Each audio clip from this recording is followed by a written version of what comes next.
Evgenia GOSTRER for Frankfurter Str. 99A. Sorry, it's terrible. My German is really terrible. Welcome.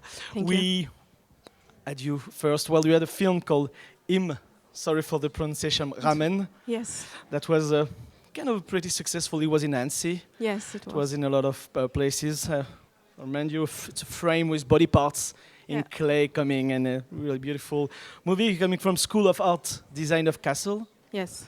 Did you do the two film there actually? Yes, I did. Yeah. The film you saw last night was my graduation film. Okay. So, two film in competition in Annecy. Good. Did you want to do something again with clay, but in a different way? Yes, I will. I will do a kind of collage with documentary films. And it was now you play with clay on a glass. Yes, that's it, that's and true. we see only part of it. Yes, this is clay on glass, lighted from the button, and the tools are my hands, so my fingers. It was what came first? What came first? Sorry, technique or like you said, the idea of working on a kind of a documentary and somebody speaking about his life?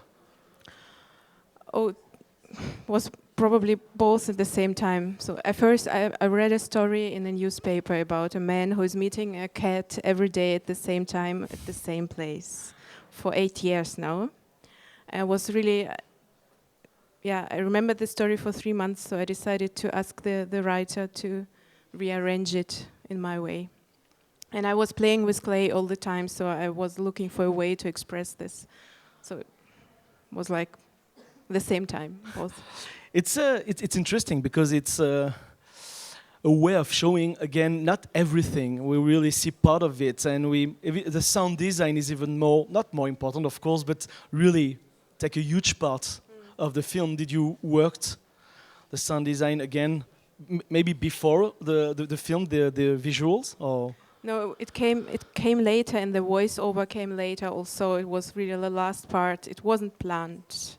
Was a surprise for me. The sound designers just tried this and showed this to me, and I liked it. So it was not the first. It was the plan B. Okay. But did you show the person of the sound design? Show some of you? I don't know, animatics or something like that, or even I had no animatic. Okay. I was just animating, and I showed them the film in different stages. But they started to work on it when it was finished. So.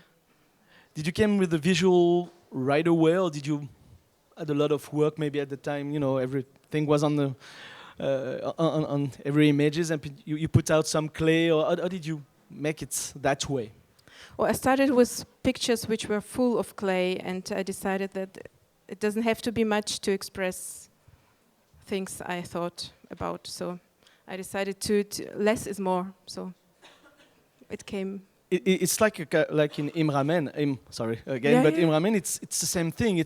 We only see parts of the body, and so it's we have to imagine also lots in your film. You like that to let people take part in the film with imagination? Because I like to watch films which are kind of not showing everything, where I have to work also. So I ask the audience to think with me, probably. And what about the teaching? It's in Kassel. It's okay. I mean, people tell you, okay, that's great. We don't not understand anything, but people will understand. Or some teachers say, no, you have to be more clear in your film.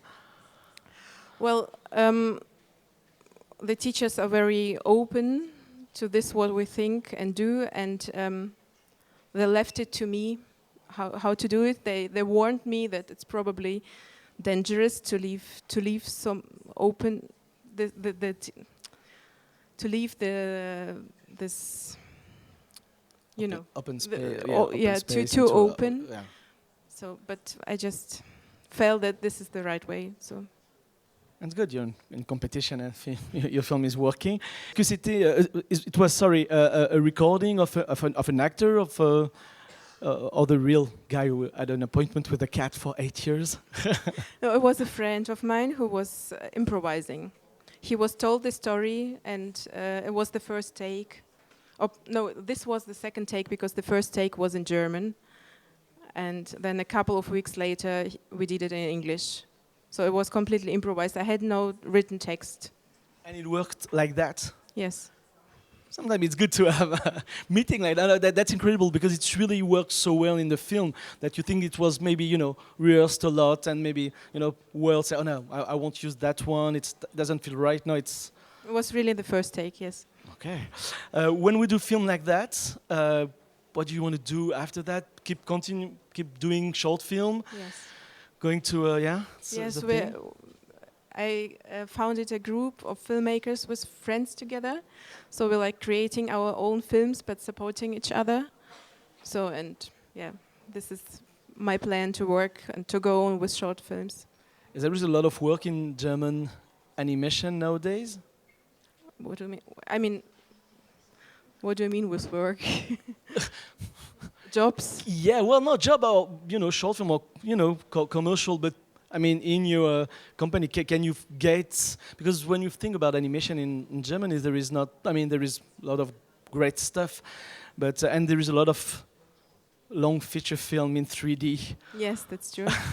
So we try to, me and friends of mine, we just believe that the short film can survive and should survive, and we love doing this, so we keep on doing this. There are a lot of fundings which you have to apply for, and most of us are also producing ourselves. So there are like no producers, we just do it by ourselves. But when you do it once, you know how to do it the second time, so just learn by doing this. And it's good energy to not to have fundings, producer, and doing something that's, right, without having somebody tell you, like in the teacher saying, you should do that and do that. It's nice to be your own boss, Okay, thank you very much. Thank you.